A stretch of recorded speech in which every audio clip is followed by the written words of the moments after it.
ஆமா மேல எல்லாம் கட்டி தூக்கி இருக்கு. ஏன் கீழே வைக்காதபடி மேல தூக்கி போட்டிருக்கானே.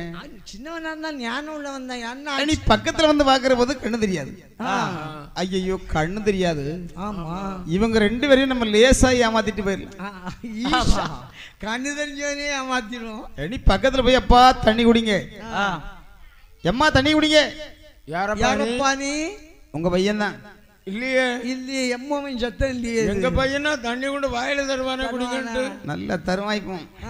அதனால யாரு இனி உள்ளதை சொல்லித்தாங்கன்னு வேற வழி இல்ல. சத்த மாறுதலா இருக்கு. ஐயா அங்க வாங்க. ஏற்கனவே நான் ஒரு வேடுவன். சரி இந்த மலைவனத்துல தினத்தோட்டம் போட்டு பயிர்காவல் செய்து கொண்டு வருகின்ற போது என்னுடைய தினத்தோட்டத்தை வந்து தெய்வலோக யானை வந்து அதம் செய்தது. சரி 69 யானையை கொன்றேன். ஒரு யானைக்காக வேண்டி ஒளி போட்டு காத்திருந்தேன். சரி யானைக்காக வேண்டி ஒளி போட்டு காத்திருக்கிற போது உங்க பையன் வந்து தண்ணி குடிக்க வந்திருக்கான். இது எனக்கு தெரியாது. யானை தான் நீ நினைச்சு அஸ்திரத்தை போட்டேன். உங்க பையன் மேல அஸ்திரம் பட்டு உங்க பையன் இறந்து போனான். ஐயா மகனே வேதமணி பிள்ளைய கொன்னுட்டியா? பிள்ளைய கொன்னுட்டு சண்டாள பாவி நல்லா இருப்பியா? நாயா போக வேண்டியா? ஐயோ எடி நம்ம பிள்ளைய கொண்டுட்டானாமே. கொக்கு குருவியை பிடிச்சதுங்க வேடுவேன். கொண்டுட்டுலாம் தண்ணி கொடுத்துருக்கான். அப்போதான் சொல்லுகிறார் அந்தக முனிவர், என்னுடைய பாலகனை கொண்டு விட்டாய். எங்கள் இருவேர்களுக்கு தண்ணீர் தாகம் தீர்ப்பதற்காக வேண்டி தண்ணீர் கொண்டு வந்தாய். ஐயா மன்னிச்சுக்காங்க ஐயா. தெரிஞ்சா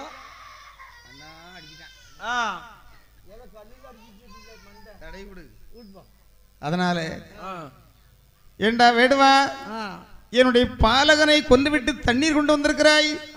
உன் கையினால் தண்ணீர் வாங்கி குடித்தால் எங்களுக்கு ஒருபோது விமர்சனமே கிடையாது. நீங்க குடிச்சிட்டு தாங்க. நாங்க ரெண்டு பேரும் தாகத்தோட சாக போகிறோம். ஐயா நீங்க குடிச்சிட்டு தாங்க. ஆனா நாங்கள் சாக போகிறத பத்தி பரவாயில்ல, உன்னை சும்மா விட்டு விட்டு சாகிறதாக இல்ல. நீர் கீழே என்ன செய்ய போறீங்க? ஐயா செண்டாளப்பா இவனுக்கு ஒரு சாபத்தை போட போறேன். வேண்டாம் எனக்கு. நீ இப்போது நீ வேடுவராக இருக்கிறாய். இனிமேல் பிறக்கும் தருணத்திலே ஏற்ற அயோத்திமா நகரத்திலே ராஜனுக்கு அழகு மகனாய் நீ வீரப்பாய். இந்த பிறவியில் நீ வேடுவனாக இருக்கிறாய். இதற்கு அடுத்த பிறவியில் நீ ஒரு வேந்தனாக பிறப்பாய். அப்படியா? அயோத்தி வேந்தனுக்கு பிள்ளையாக பிறப்பான்னு சொன்ன உடனே இவனுக்கு ஒரு எண்ணம், ஒரு உயிரை கொன்னோம், வேடுவனாக இருக்க வேண்டிய நமக்கு வேந்தனுடைய பதவி கிடைச்சாச்சு. ஒரு ஆளை போட்டதுக்கு இவ்வளவு பதவி என்ன ரெண்டு போட்டோம்னா அஸ்திரத்தை வில்ல வளைச்சு கிளவிய போட்டு எடுத்துட்டான்னு. ஆமா கிளவி போட்டோம்னா பிடிச்சாலும் பிடிக்குமா பாவம். கிளவிக்கு ஒரு அஸ்திரத்தை போட்டா ஒருவேளை அதுக்கு மேல ஏதாவது பதவி கிடைச்சாலும் கிடைக்குமே. தேவ பதவி கிடைக்குமே அப்படின்னு சொல்லி வில்ல எடுக்கிறான் வேடுவோம் பாத்தீங்களா? ஆமா அந்த புத்தி எப்படி வேலை செய்யுது. வில் வளைப்பதற்கு முன்னால் அடுத்த வார்த்தை சொல்றாரு. என்ன வார்த்தை? வேந்தனாக இருந்து நீ அரை ஆண்டு கொண்டு வந்தாலும் திருமணத்தை இத்தனை கல்யாணம் முடித்தாலும் உனக்கு பிள்ளையே இல்லாமல் போக கடவுது போ. ஐயா ஐயா ஐயா கொஞ்சம் பெரிய மனம் வச்சு சொல்லுங்க. ஒரு தடியங்க வட்டிருந்த முட்டையை எரிஞ்சிருந்தேன். ஐயா அப்படி ஒருவேளை பிள்ளை இருந்தாலும் என்னுடைய பாலகன் என்னுடைய ஈமக்கிரியைக்கு எப்படி உதகாமல் போனானோ அதுபோல் உன்னுடைய பிள்ளைகள் உன்னுடைய ஈமக்கிரியைக்கு உதகாமல் போக கடவுது போ. சாபத்தை போட்டுவிட்டு இருவேரும் அந்த இடத்திலே உயிர் துறந்து கலையாகவே மாறி கலைக்கோட்டு மகாமணிவர் என்ற பெயர் நாமத்தோடு ரோபத நாட்டிலே சென்று குடிகொண்டார். ஓ கலை வாகனத்துல அங்க உயிருக்காங்க. யாரப்பா தஜரதா? ஐயா நான் சொல்ல வேண்டிய கதை உனக்கு புரியுதா? இப்பதான் எனக்கு புரியுது. எப்படி புரியுது? வசிஷ்டர் அவர்களே பிள்ளை இல்லாம இருந்த கவலை, பிள்ளை இல்லன்னு எப்படி இல்ல, இன்னொருடைய பிள்ளைய நான் வேடனா இருந்து கொண்டு இருக்கனே, நான் கொல்லபடியா அந்த தாயுத கொப்பை எவ்வளவு வேதனைப்பட்டிருப்பான். அந்த முனிவர் கொடுத்த சாபம் தான் இப்போது உனக்கு பிள்ளை இல்லை. அந்த முனி இப்ப எங்க இருக்கியா? ஒரு வார்த்தை சொன்னார் பாத்தியா? என்ன?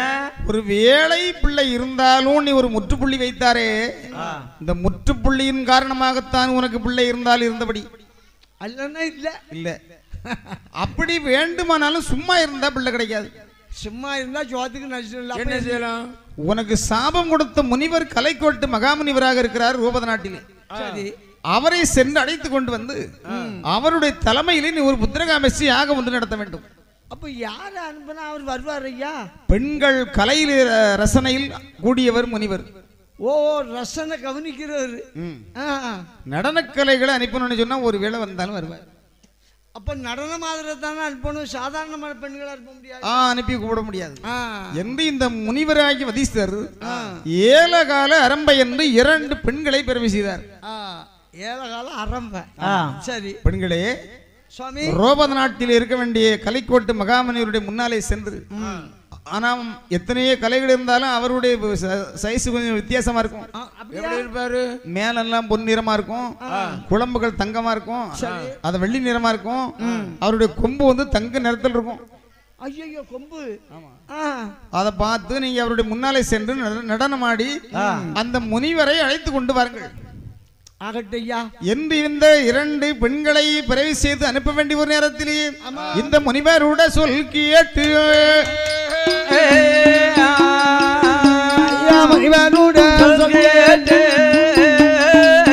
நல்ல மொய்கூடல் மர வருவார்.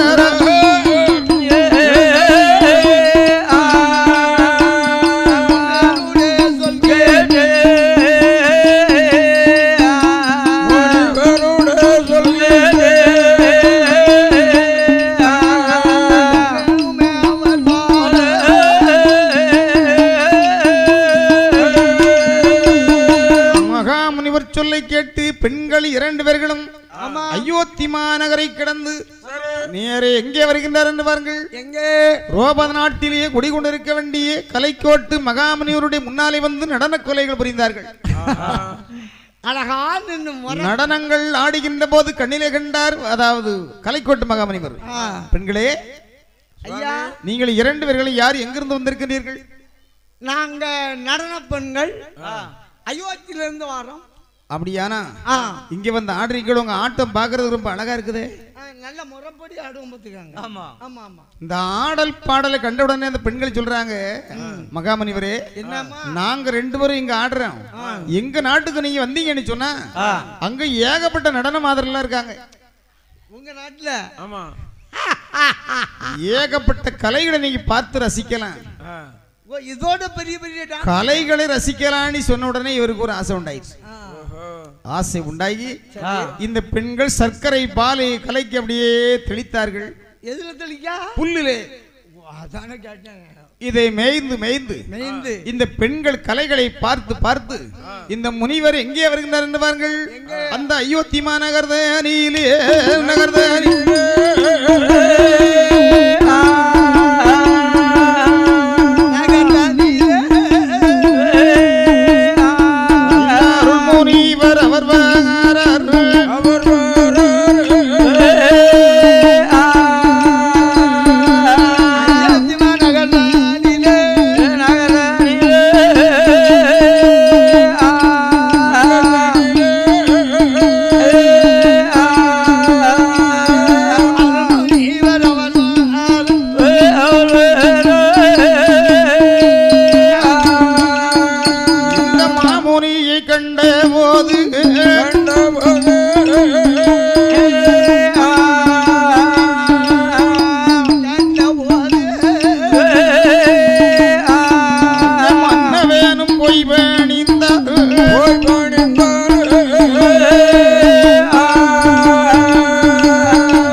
கண்ணிலே கண்ட தசரத மன்னன் போய் பணிந்தார். பணிந்து வணங்கி கொண்டு வரவேற்று அமர வைத்தார். ஐயா தகசாந்திகள் சாப்பிடுங்க ஐயா, உங்க வருகைக்கு எதிர்பார்த்து கொண்டிருக்கோம். யாரப்பா தசரதா? ஐயா உன்னுடைய வருகைக்காக வேண்டி நான் இங்கு வரவில்லை. அப்புறம் இந்த 2 பெண்களும் நடனமாடினார்கள். இவர்கள் கலைகளை கண்டு ரசித்துத்தான் இங்கு வந்துள்ளேன். கலைகள் 64 நல்லா தெரிஞ்சாலும் நீங்க இந்த பெண்ணு ஆடுறது ஆட்டத்தை பார்த்தா வந்தேன். அப்ப வேற காரியம் இங்க ஏகப்பட்ட பெண்கள் இருப்பதாக சொன்னாங்களே, அவர்கள் வந்து ஆட சொல்லு பார்க்கட்டு. இப்போ இருக்காங்க. அப்போதான் தசரதன் சொல்லுகிறார், ஐயா மகாமுனிவரே, உங்களால் எனக்கு ஒரு காரியமாக வேண்டும். என்ன காரியம்? இவர் ரொம்ப நாளா குழந்தை கிடையாது. சரி, நாங்கள் ஒரு புத்திரகாமேசி யாகம் நடத்த வேண்டும். அதற்கு நீங்கள் தலைமை தாங்க வேண்டும். அப்படியா? ஆமா. கலைக்கோட்டு மகாமுனிவராய் என்னையே தலைமை தாங்க நீ ஒரு அரசனா இருந்து சொல்ற. அரசனா நீ சொன்னா நான் மறுப்பேனா? அதானே என்று உடனடியாகவே அதற்கு ஏற்பாடு செய்ய சொன்னார். அந்த வேளையிலே அழகான வேள்வி குண்டத்தை வெட்டுகிறார்கள். 52 அடி அகலத்தீரே, 52 அடி அகலத்திலே, 63 அடி இளத்திலே, 63 அடி அகலத்திலே, ஆடதாட ஓம குண்டம் அகலம் பெறவே வெட்டுவார ஏற்படியோடு இறங்கும்படி 21 படிகள் வெட்டி சாந்து மிக பூசிய கடுக வேள்வியை அலங்கரித்தார். 52 அடி அகலம், 52 அடி, 63 அடி நீளம். என்ன 52 அடி? அதெல்லாம் வாஸ்து முறைப்படி, அது உனக்கெல்லாம் அதெல்லாம் தெரியாது. அப்படியே வாசி முறை இருக்கும். ஆமா, அது எங்க கொண்டு வாசிப்பாவ? அவன் வீட்டுல கொண்டு வச்சு வாசி. கேட்டீங்கன்னா நல்லது இல்ல. ஒம்புகோடு மண்டை குத்துனா நான் படிப்பேன், அதுக்கு தானே. ஓ, அதை சொல்றியோ? சரி சரி, பரவாயில்ல. வர வா, பள்ளிக்கூடத்துல வச்சு சொல்லி தரேன்.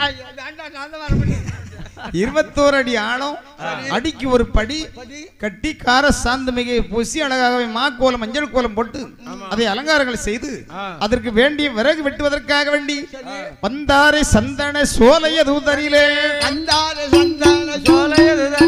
வளமையாகவே மரங்களை வெட்டு, சந்தனம் காரையில் மஞ்சளத்தி முல்லை, பக்க பலவோடு குலைகளை கணுதரித்து சூழ்ந்ததொரு வேள்வியில் விறகடிக்கு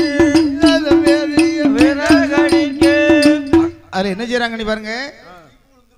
சந்தன தடவரையிலே வந்து சந்தனம் காரையில் மஞ்சனத்தி முல்லை ஆலஞ்சுள்ளி அத்தி மரம், சரி, எவன்று அத சாம்பிராணி மரம், ஆமா, குந்தரிக்க மரம், இப்படிப்பட்ட வாசனை மிகுந்த மரங்களை கொண்டு வந்து சான் முழங்களாக வெட்டி வேள்வியில கொண்டு அடுக்கி அதுக்கு அழகான வேண்டிய பொருளை கொண்டு போடுறாங்க. என்னெல்லாம் போடுறாங்க? கற்பூர கட்டியில் ஒருதலாம், சரி, சாம்பிராணி ஒருதலாம், கொத்து கொத்தாக மாங்கனி போட்டாச்சு, குலை குலையாகவே வாழைப்பழங்கள், வாழைப்பழம் போட்டாச்சு, வாசனை பொடிகள், ஆமா, அதுவும் போட்டாச்சு, எலுமிச்சங்களி 200, அதுவும் போட்டாச்சு, நார்த்தங்காய் 400, நாட்டம் முடிச்சுக்காயா நார்த்தங்காய், அழகான குடங்குடாங்களாக நெய், குடங்குடாங்களாக எண்ணெய், யானை தலை போல தேங்காய், இப்படி போட்டு வெள்ளை யானை தொலியை உரித்து அதில் வேள்வியிலே சரி ஆகுதி கொடுக்கிறாங்க. காரானை துருத்தி கொண்டு கடுக தெய்வார் அனலோதினார்கள். இப்படி அழகாக வேள்விகளை நடத்தி கொண்டிருக்க வேண்டிய ஒரு வேளையிலே வாழை மனம் கமகமக்க வளர்ந்திடுமாம் திருவேள்வி.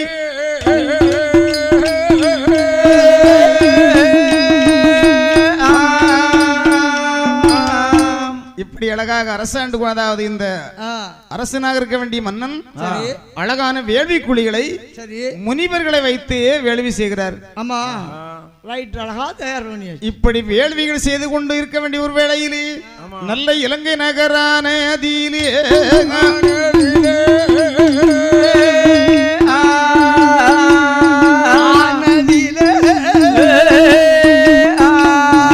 அசுரர்களும்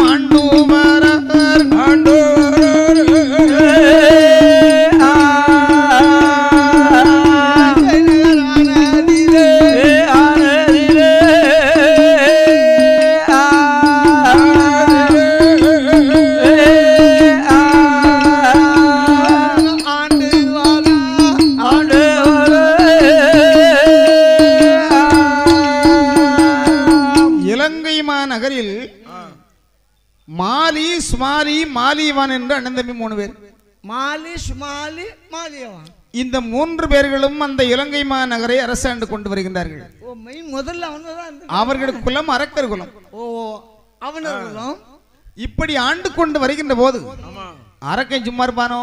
சேட்டை பண்ணுவான், இருக்க மாட்டான், சொல்லி கேட்க மாட்டான், வம்பு பண்ணுவான், வம்புத்தனங்கள் பண்ணி முனிவர்களையும் தேவுக்களையும் மதம் செய்ய வேண்டிய ஒரு காரணத்தினாலே ஆமா பெருமாள் சக்கராயுத்தை ஏவல் செய்து இந்த அசுர குலங்களை எல்லாம் அழித்தார். ஏ பாவமே, மதுபானங்களை குடிச்சு வேள்வி நிறைவேற நேரம் தண்ணியை ஊற்றுவான், அல்ல சிறுநீரை ஊற்றி அதை அணைச்சு விடுவான். இப்படி வம்பு பண்றது வம்புத்தனங்கள் செய்த ஒரு காரணத்தினாலே அதாவது என் பெருமாள் சக்கரத்தை விட்டு இந்த அசுர குலங்களை அழித்தார். அவன் அநியாயம் பண்றவனா அழிச்சுதானே செய்வாரு. எல்லாரும் சாகிற போது 2 பேர் மட்டும் அதுல மிச்சம். யாரெல்லாம்? அதாவது மாலியவான் ஒண்ணு, மாலியுடைய மகள் கைகை. ஓ, ஒரு பெண்ணு ஒரு ஆணு தான் மிச்சம். ஆமா, யாரு? பெரியப்பாவும் தம்பி மகா. தம்பி மகா சரி, தாப்பன் மூலம்னு வையன். தாப்பன் மூலம். இந்த 2 பேர்களும் சக்கரத்திற்கு பயந்து சுரசை நதி கரையோரமாக போய் ஒளித்தார்கள். சரி. ஓ, சுரசை நதி அங்க போனோன்னு ஒளித்திருந்ததுனால சக்கரம் இவர்களை கொல்லாமல் விட்டு போனது. ஆமா, கதை பழச்சிட்டு போகுது. அந்த இனமே அழிஞ்சு போச்சா. அந்த அரக்கர்களை அழித்து விட்டு இலங்கை நகரை அரசாள்வதற்காக வேண்டி குபேரனை கொண்டு அங்கு அரசாக வைத்தார்கள். சரி. ஆமா, நாட்டுக்கு அரசன் வேண்டாம். அந்த இலங்கை ஆண்டது முதல்ல அரக்கர் குலம், 2வது தேவகணமாகி இருக்க வேண்டிய குபேரனை கொண்டு அரசாட்சி வைத்தார். ஓப்பா, குபேரன் பெரிய பணக்காரனாச்சே. ஆமா, அவர் தான் அங்க ஆண்டு இருக்காரு. அப்படி ஆண்டு கொண்டு வருகிற போது மாலியவானுக்கும் ஏகப்பட்ட வைத்திருச்சல். யா மகளே கைகை, என்னப்பா நம்முடைய அசுர குலங்களை எல்லாம் அழித்தார் பெருமாள். ஆமா, அழித்து விட்டு நம்முடைய நாட்டை யாரு ஆண்டுகிட்டு வரானி பாரு. பெரியப்பா, அப்போ முன்னோர்கள் பெரிய நாட்டை ஆண்டிகளோ இலங்கையா?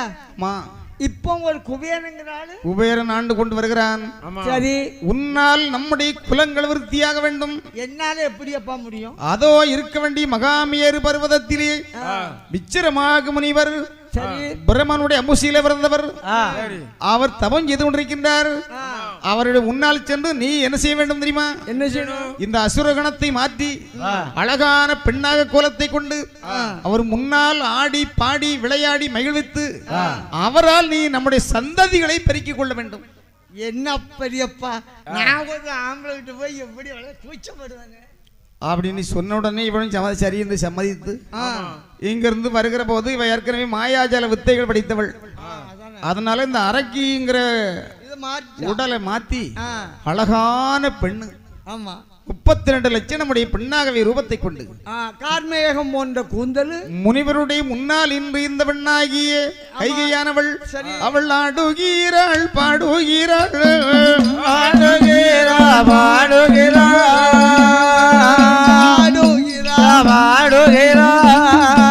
இளையாள் பெண்கோடியாள்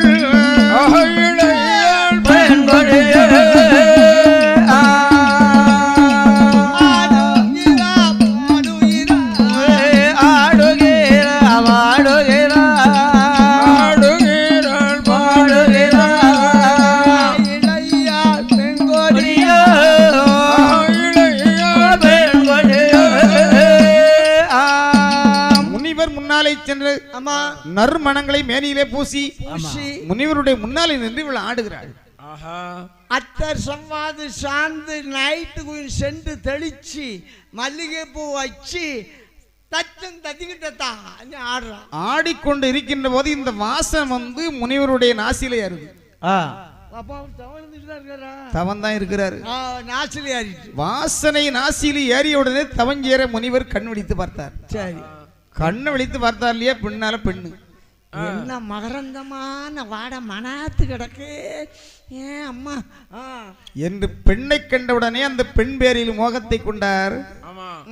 மோகத்தை கொண்டு இருவேரும் தன்னுடைய மாயா சக்தியினால் ஒரு மண்டபத்தை உருவாக்கி இவர்களை இருவேரும் இரவு அதாவது மாலை நேரம் ஒரு நாளைக்கு 60 நாளிகை, பகல் 60 நாளிகை, 30 நாளிகை, இரவு 30 நாளிகை. அப்பா 60 நாளிகை வந்து அதாவது மலைக்குள்ளே சூரியன் போய் மறைந்தவுடனே சரி இவர்கள் இருவேரும் அந்த மண்டபத்திற்குள்ளே சென்றார்கள். இருவேரும் கூடி கலந்திருக்க வேண்டிய ஒரு வேளையிலே முதல் சாமத்திலே யார் வந்து பிறகுறாணி பாருங்க, 10 தலையோடு 20 கை மலை போன்ற உடல்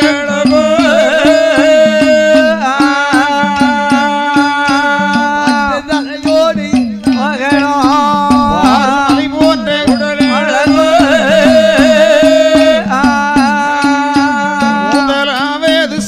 சாமத்திலே வந்து பிறந்தானே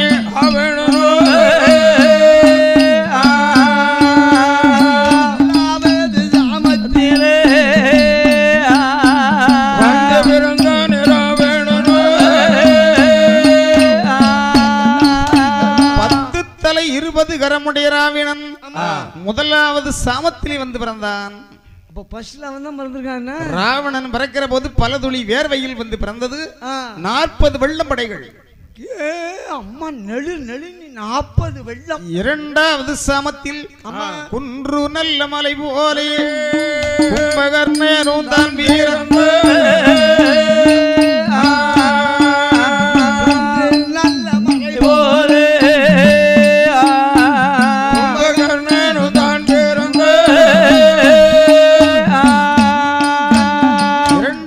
சாமத்திலே வந்து பிறந்தான். குன்று மலைக்கு நிகராகி கும்பகர்ணன்.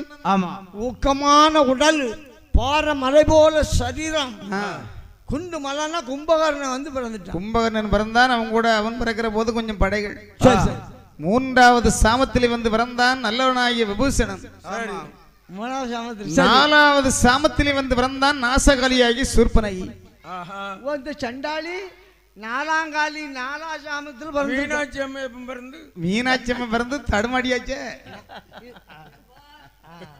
வயசு என்னாச்சு? தடுமாடியாச்சு. வயசு வரும்போது தடுமாட்டம் எல்லாத்துக்கும் உரியது தானே. மீனாட்சி மட்டும் விதிவிலக்கா? எல்லாருக்கும் உரியதுதான் அது. அதனால இந்த நாலாங்கால பிறந்தாளை இந்த வெண்ணாகி இந்த சூர்பனகை இவ பிறக்கப்பட்ட நேரம் எப்படிப்பட்ட நேரம் தெரியுமா? எப்படி? அசுர குலங்களை வேறருக்கு ஆயிடையாடும் தான்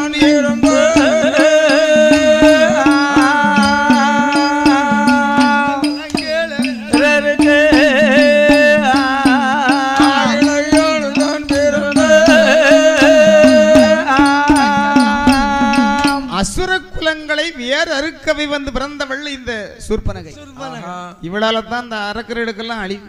ஆமா, இவளால தான் ராமாயணமும் நீண்டிச்சு. நாலாங்கால வந்து பெண்ணு பிறக்கப்படாதுன்னு சொல்லுவாங்க இல்லையா? ஆமா, நடக்கல பேத்துருமா இல்லையா? நெசமதானா? ஆமா, எங்க அத்தை பிறந்து நான் நியாயம் பண்ணிவிட்டான்.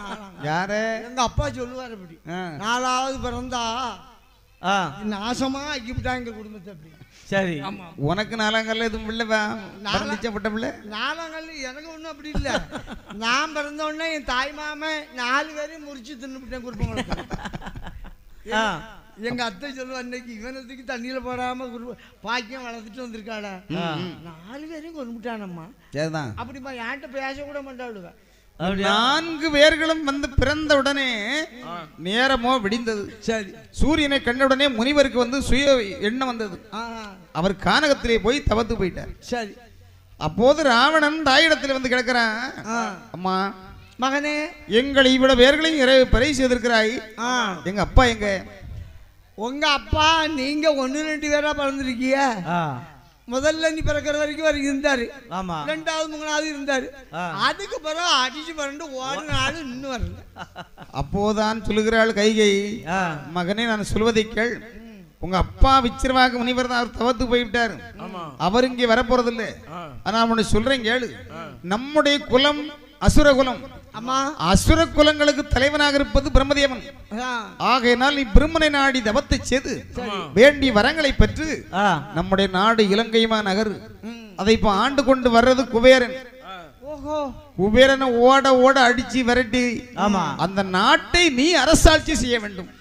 ஆகட்டும் தாயே, சொல்படியை சேர்ந்து அப்படியே தவங்களை பெற்று வரங்களையும் வாங்கி குபேரனை ஓட ஓட விரட்டி என்று தாயாகி கைகையுடைய வார்த்தை காதலியை கேட்டு அடந்தவனமாகி காலங்கத்திலே வந்து இந்த ராவணன் கும்பகர்ணன் விபூஷணன் 3 பேர்களுமாக நின்று அந்த பிரம்மதேவன் தன்னை நினைத்து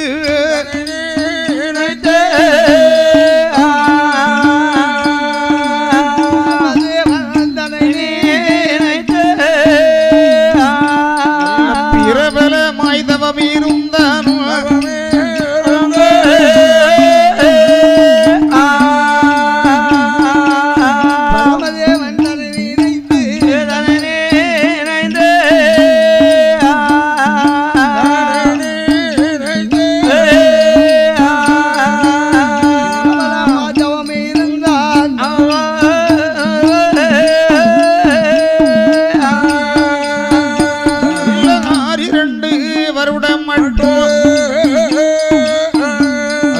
அருந்தவ செய்யுகிறார்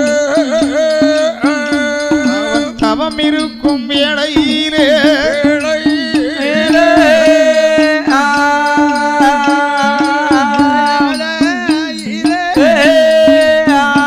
இதைதானே அறிந்தார் பிரம்மதேவன்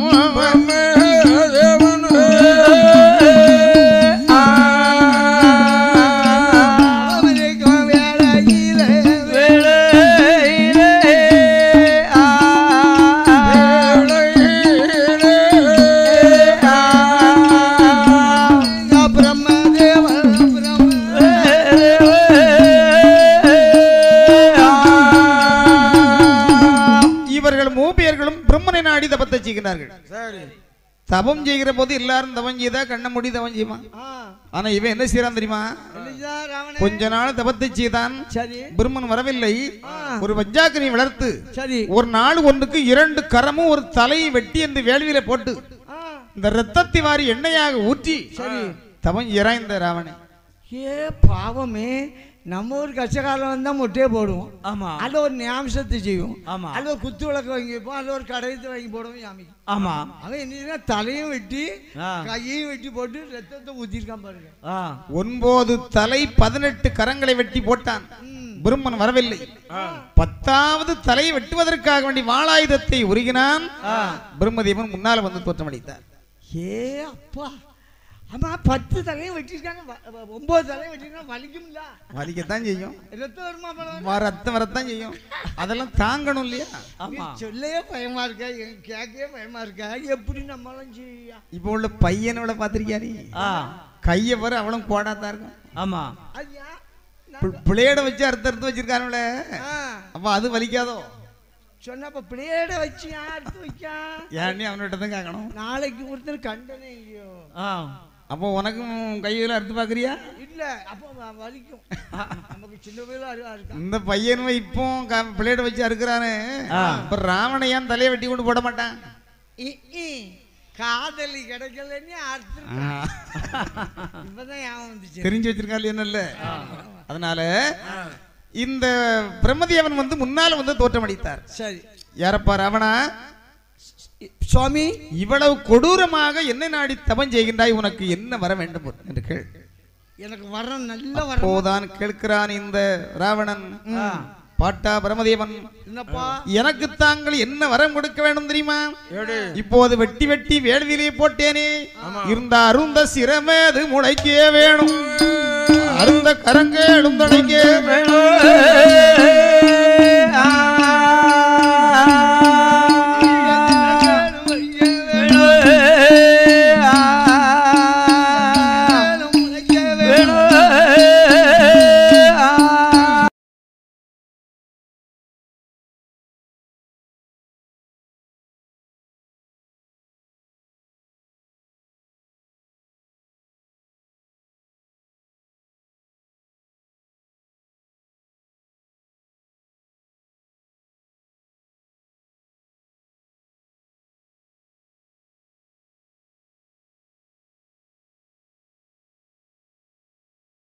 பிடிச்ச உடனே அடுத்தால இருக்கான் இல்லையா, யாரு? கும்பகர்ணை.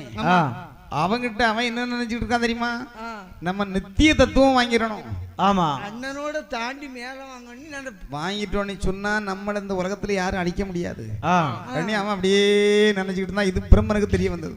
ஆமா, ஓ நித்திய தத்துவமா கேட்கானி என்று தன்னுடைய தேவியாகி கலைமைகளை ஏவினார். சரி, சரஸ்வதி சுவாமி, நித்திய தத்துவம் வேணும்னு சொல்லி தவம் செய்யறான் கும்பகர்ணை. நாவல இருந்து லேசா பெரட்டி விட்டு. நாவல போய் இருப்பேன், தப்பு இல்ல. பல்லு தேய்க்காம இருக்கானே, எப்படி தேய்ச்சாலும் தேய்க்காட்டாலும் இருந்தானே ஆகணும். இந்த கதையை ஒப்பேத்தணும் இல்லையா? அப்படியா? சரி சுவாமி, அப்படின்னா இந்த ராவணனுக்கு வரத்தை கொடுத்துட்டு கும்பகர்ணனுக்கு உனக்கு என்ன வர வேணும்னு கேட்டாரு. சரி, பிரம்மதேவா, எனக்கு நித்திய தத்துவம்னு கேட்கறதுக்கு நித்திரை தத்துவம் வேணும்னு கேட்டேன். அந்த சரஸ்வதி அம்மா தோசையை பரட்டினமாய் பரட்டல்ல, அவனை கொல்லவே முடியாது. நித்திய தத்துவங்கிறதுக்கு நித்திர தத்துவம்னாலே தந்தையானிட்டாரே வரும். சரி, அடுத்தபடியாக விபூஷணனை பார்த்து கேட்டார். விபூஷணா, சுவாமி, உனக்கு என்ன வர வேண்டும்கள்? நல்லோர் முகத்துல முடிக்கணும், ஈசனை மறவாத இதயம் வேணும், பொல்லாங்கு செய்யாத பையனா வேணும். எங்க அசுர குடும்பத்துல எல்லாம் பாட்டில் கணக்கில் குடிப்பான். என் பூசாரையில பன்னீர் பாட்டரும் சந்தனங்களும் இருக்கணும். நல்லவரோடு சேர வேண்டும், நல்லாரோடு இணங்கி இருக்க வேண்டும், நல்லவனாகவே நான் நடந்து கொள்ள வேண்டும் என்கிற வரத்தை அவன் வாங்கினான். சரி, 3 பேருக்கு வரம் கொடுக்க முன்னால கும்பகர்ணனுக்கு தூக்கம் வந்துட்டு கேட்ட வர அப்படி வர வாங்கியிருக்காரு இல்லையா அவரு. ஓ பிரம்மன், என்னையா வரம் தந்தீர்? என்ன நித்திய தத்துவம் கேட்கறதுக்கு நித்திய தத்துவம் வரம் வாங்கி முடிக்க முன்னால உறக்கம் வந்துட்டேன். ஆமா, நீ கேட்ட வரம் தந்திருக்கேன். அழகா கேட்ட தந்திருக்கு. அப்படின்னா இந்த கும்பகர்ணன் வாக்குவாதம் பண்ண ஆரம்பித்தான். அப்போது பிரம்மதேவன் சொன்னாரு, இங்க வா, தந்த வரம் வரம் தான், பிரிதி வரம் தர்றேன். 6 மாதம் தூங்க 6 மாதம் விழிச்சு இருப்போம். ஓ, 6 மாதம் தூக்கம், மீதி கொஞ்ச நாள் 6 மாசம் முடிச்சிருக்கணும். ஆமா, அப்ப 6 மாசம் உறங்கி முடிக்கவும் என்ன திம்மா? என்ன வேணாலும் திம்மா. வண்டி வண்டியா சோறு, குடங்குடமா மதுபானங்களா. ராமாயணத்துல பாருங்க எழுதி வச்சிருக்கான் பாருங்க. மதுபானத்தை குடிச்சிட்டு யானை குட்டி புரிக்கி குட்டி சுட்டு வச்சிருக்குமா. நம்ம தொட்டு கூட ஊருகா இருக்கும்ல, அப்படி எடுத்து கடகடலாம் கழிப்பாங்க. இப்படி 3 பேர்களுக்கும் வரத்தை கொடுத்தார் பிரம்மதேவன். வரம் வாங்கி முடித்தவுடனே இந்த ராவணன் சும்மா இருந்தான்ல, திக்கு விஷயத்தை ஆரம்பித்தான். உடனே பிரம்மனை பிடித்தான். ஓய் பிரம்மன், நான் இலங்கை மாநகர் போக வேண்டும். என்னுடைய இலங்கைக்குள் நீர் வந்து என் கோட்டைக்குள் இருக்க வேண்டும். வரம் தந்தவன் தலையிலே கைய வைக்கானுல. வா என்று பிடிக்கிற போது ஓடுகிறார் பிரம்மன். ஓட ஓட பின்னால் விரட்டினான். விரட்டுகிற போது பிரம்மன் எங்கே வருகின்றார் என்று பாருங்கள். அந்த வாயுராஜன் கோட்டையிலே வாராரே பிரம்மதேவன்.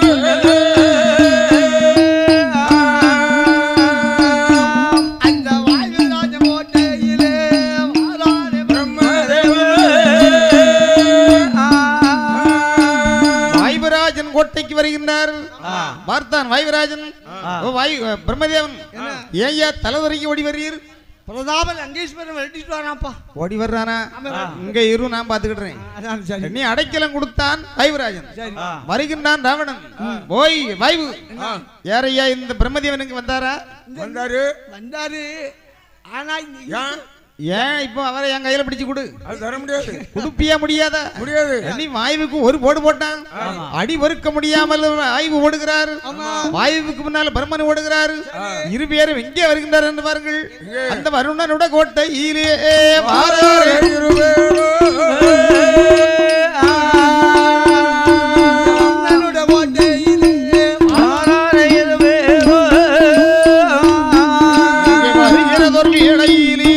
வருணனவனியது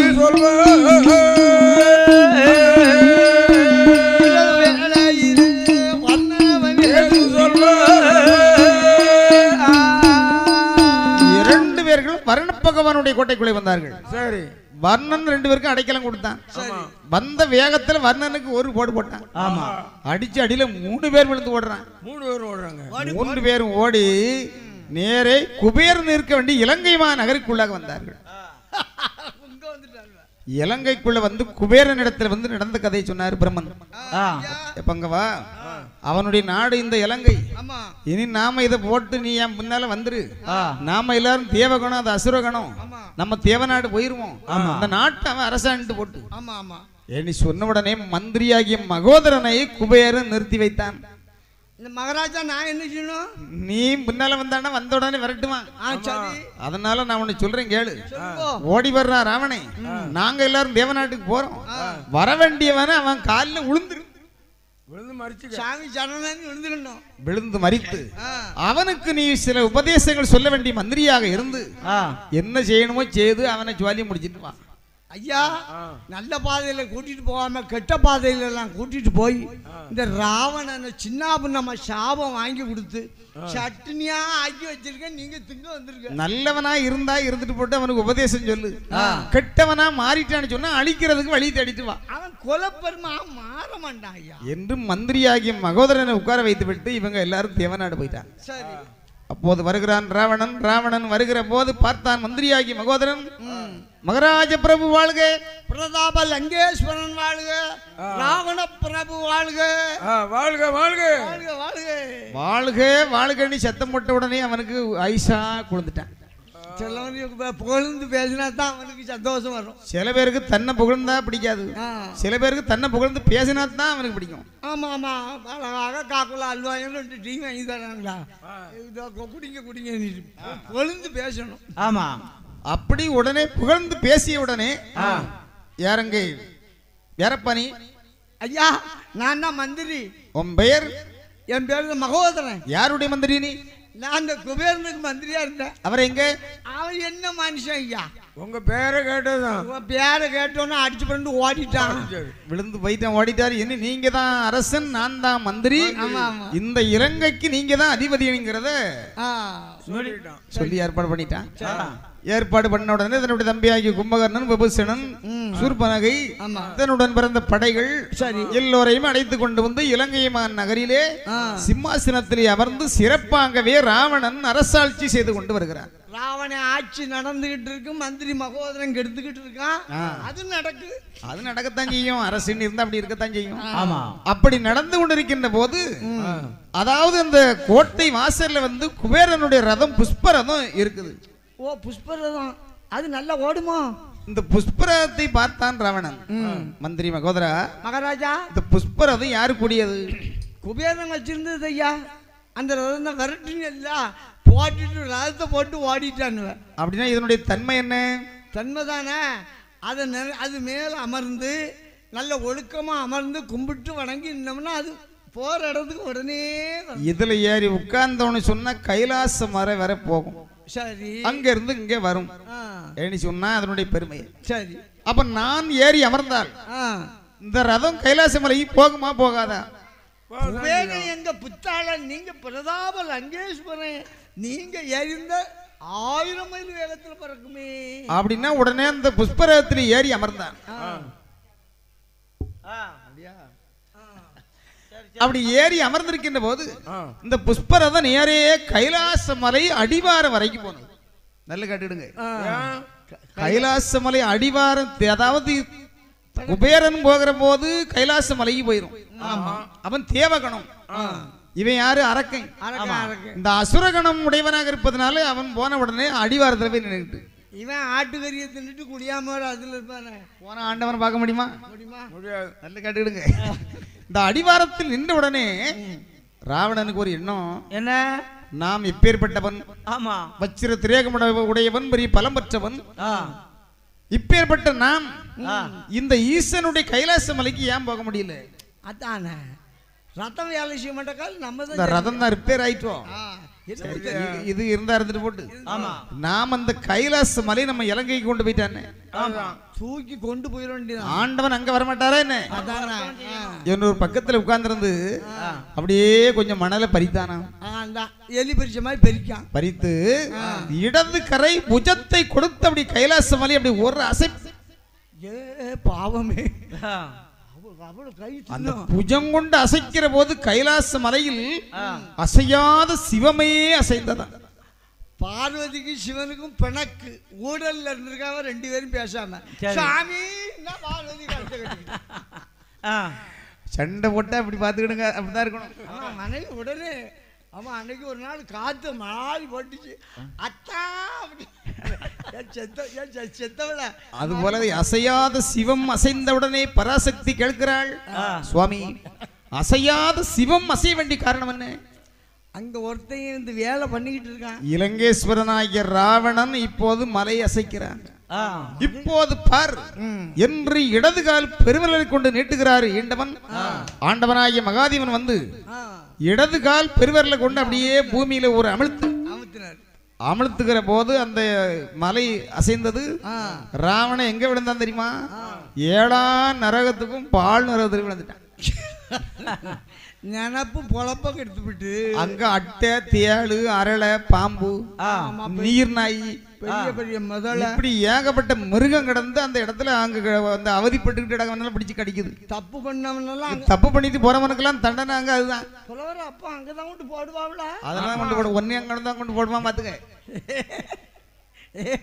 ஏன் கேட்கன்னா அதுக்குள்ள எதுவும் பரிகாரம் பண்ணணும்னா எரி பரிகாரம் பண்ண எதுக்கு வாழம் போன கடைசியில? அப்படியா? சரி, பாவத்துக்கு தண்டனை தான். சரி, இப்படி அவதிப்பட்டு கொண்டு இருக்கின்ற போது நரகராஜா வந்து பார்த்தார். நரகத்துக்கு ஒரு அரசேன்னு உண்டு இல்லையா? அங்கேயே அரசன் இருக்கான்னா அவருக்கு பூமாலை கட்டி போட்டா கொஞ்சம் குறைப்பாரு. இந்த ராவணன் பட வேண்டிய அவதியை பார்த்து சரி இந்த நரகத்துக்கு அரசனாக இருக்க வேண்டிய ராஜா வந்து சொல்றாரு, எப்பங்க வா வந்துட்டேன் ஐயா. இப்படி கண்டு கிடந்து அவதிப்படுறிய நான் உன்னை சொல்றேன் கேளு. சொல்லுங்க. நீயோ பெரிய வரம்பற்றவன், வரம்பற்றவனாகி நீ இப்படி அவதிப்பட்டான்னு சொன்னா எனக்கே பார்க்க முடியல. சரி ஆனா நான் உன்னை சொல்றேன் கேளு. சொல்லுங்க. ஈசனை நாடி நீ எவ்வளவுதான் முறையிட்டாலும் அவர் உன்னை எட்டி பார்க்க போறது இல்லை. ஆமா, உன்னுடைய தலையில ஒரு தலையை வெட்டி ஒரு கரத்தை வெட்டு, அதுல உள்ள நரம்ப உருகு, சரி தலைக்கும் கரத்துக்கும் வீண சேரு, சிங்க பல்ல ஒரு பல்ல புடுங்கு, அதில் வைத்து இசைத்து பராசக்தி பேர்ல ஒரு கவியை பாடுன்னு ராவண சங்கராபரணங்கிற ராகத்தை பாடுறான். இசை கேட்டு எழுந்தோடி வந்தான் அப்படின்னு எழுத்து படிச்சா பாருங்க, ஈசனுக்கு காது. இப்படி இன்னிசையாகவே படிக்க இதை கேட்டால் அம்பிகையான பராசக்தி. சரி சுவாமி என்ன அதோ பாருங்கள், பாதாள உலகத்திலே அசுரன் கீழே நரகத்தில் விழுந்து அவதிப்பட்டு என்ன நினைத்து புகழ்ந்து பாடுகிறான். முதல்ல அவனை வெளியே தூக்குங்க. ஏ அப்பா, என்ன பார்வதி நீ சொல்லிட்டல்ல. ஏ அப்பாவா? அப்போதான் ஆண்டவன் சொன்னார், பார்வதி அவன் மறக்கன், புத்தி சரியில்லாதவன், அவனுக்கு நம்ம முத்தி கொடுத்தால் குணம் மாறாது, அவன் குணம் அவனுக்கு மாறாது. இப்போ மாறிதானே நம்மள படிக்கான். ஏன் அவன் வெளியே வருவானாலும் உன்னுடைய அன்னைக்கு சிறை, உன் அண்ணன் நாராயணனுக்கு வசை, உனக்கும் பல பிரச்சனை வந்து சேரும். வேண்டாம், பெய்து போட்டு. இருந்தாலும் எனக்கு பாவமா தெரியுது சாமி, அவனை காப்பாத்துங்க. பார்வதி வேண்டுகோளுக்கிணங்க ஈசனாகிய மகாதேவன் காகத்தை சனீசனுடைய காகத்தை வரவழைத்து ஆலம்பழத்தை கொண்டு போட்டு ஆலமரம் முளைக்க செய்து ஆலம் விழுப்பாதாளம் வரை வேறு ஒன்றியதான். வேற அங்க வரைக்கும் போயிட்டு அவன் மேல பட்டதும் அதை பிடித்து அதை ஆலம் விருச்சம் அருகா மேலே அதை பிடித்து மேலே அறி வந்துட்டான். சரி வந்து ஈசனுடைய முன்னால் வந்து வணங்கி நின்றான். யாரப்பா? ராவணா, மகாதேவா, பாதாள நரகத்திலே விழுந்து எழுந்து வந்திருக்கிறாய், என்னை நாடி நீ வர வேண்டிய காரணம் என்ன? உனக்கு என்ன வேண்டும்? எனக்கு நிறைய வரம் வேணும் சுவாமி. எனக்கு வரம் வேணும்னா என்ன? இப்ப அழியாத உடல் வச்சிருக்கேன்னு நினைக்க முடியுமா? ஆமா, நீங்க வரம் தந்தா தானே நான் ஆட்சி புரிய முடியும், லங்கா புரிய. எனக்கு 3.5 கோடி ஆயுள் வேண்டும். தந்தை, உங்கள் கைலாசம் அலில் இருக்க வேண்டிய மந்திரவாள் வேண்டும். பாலாயுதத்தின் தந்தை, வெள்ள பிள்ளையார் வேண்டும். தந்தை, தேவுக்கள் அனைவரும் எனக்கு அடிமையாக வேண்டும். தந்தை, அப்படியே பராசக்தி எனக்கு நீங்க பெண்ணாக்கி கொடுக்க வேண்டும். பாவமே தலையிலே கை வைக்கானே. இப்பமே என் மனைவி அம்பிகை இவ்வளவு கேட்டவுடனே தந்தேன் என்றார் ஆண்டவன். தந்தேன்னு சொன்ன உடனே மந்திரவாள் வெள்ள பிள்ளையாரு. சரி பார்வதி போ, நான் சொல்லி பார்த்து கேட்க மாட்டேன். நீ தானி இப்போ ஒன்னே வான்னு கூப்பிடுறான், போ. சாமி பயமா இருக்கு சாமி. கேட்டதுல இவ்வளவு காரணம் நீதான். நான் பாவம் பார்த்தேன், அவன் என் தலையிலும் கை வச்சு உங்க தலையிலும் கை வச்சுட்டானே என்று வரத்தை வாங்கி வருகிற போது பார்வதி ஒரு வண்டாக ரூபத்தை கொண்டு அப்படி பின்னால வர்ற போச்சுன்னு கேட்ட பிறகு கொடுத்தான் ஆகணும். ஆமா, வண்டதான் இருக்காது, பார்வதிக்கு தான் இருக்கா. பார்வதி தான் வண்டாக போறா, பின்னால வரேன்னு பின்னால போறா. போனிட்டாரு. பாவமே, வரம் இப்படி வாங்கிட்டு போற. இப்படி வரங்களை பற்றி கைலாசமலை கிடந்த ராவணன் வருகிற போது இதை கண்ணில கண்டது யார் என்றால் அந்த பல்கடலில் கண்டு இந்த பரந்தாமன் தானே அறிந்த அலைகடலில் கண்டு இந்த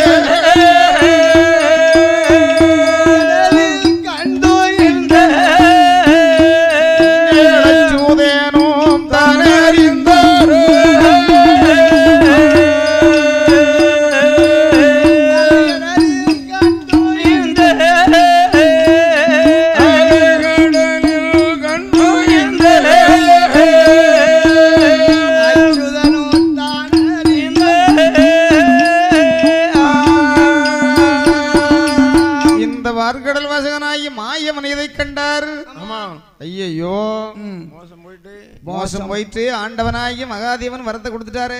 ஆமா, எல்லா வரம் கொடுத்தாலும் பரவாயில்ல, நம்ம தங்கச்சி பார்வதியும் கொடுத்துட்டாரு, சொந்த பொண்டாட்டியும் கூட அனுப்பி விட்டாரு. சுண்டமாமணி வரம் கேட்டு வீடுகளெல்லாம் இழந்து ஓடி வந்து காட்டுக்குள்ள கிடந்த மாதிரி. ஆமா, அவர் புத்திய வர மாட்டேங்கப்பா. என்று மாயவனாகிய என் பெருமான் அங்கிருந்து ராவணன் வருகிற போது அவனுடைய முன்னால ஒரு லீலை செய்கிறார். என்ன லீலை நடக்கு? ஒரு விவசாயியாக ரூபத்தை கொண்டு அங்க ஒரு வயல் ஏற்பாடு செய்து அதுல கத்திரி தோட்டத்தை போட்டு கத்திரியை கொண்டு தலையிட நட்டு வச்சிருக்காரு.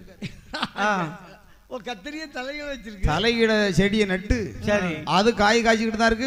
2 மாடு கிழட்டு மாடு உடம்புல சுத்தமா கறி கிடையாது. அவன் 2 கொஞ்சம் எலும்பு தான் இருக்கு. எலும்பு இருக்கு.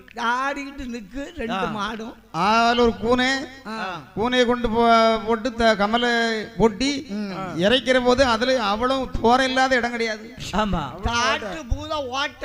ஆமா, தண்ணி மேல வருது, அவளும் கவர்ந்து போது வெறும் தாட்டு தான் மேல வருது. அந்த கமலை அந்த 2 கிழட்டு மாட்டையும் அதுல போட்டு இழுநி போட்டு இழுத்து அது ஒரே சத்தம் போட்டுக்கிட்டு வருது.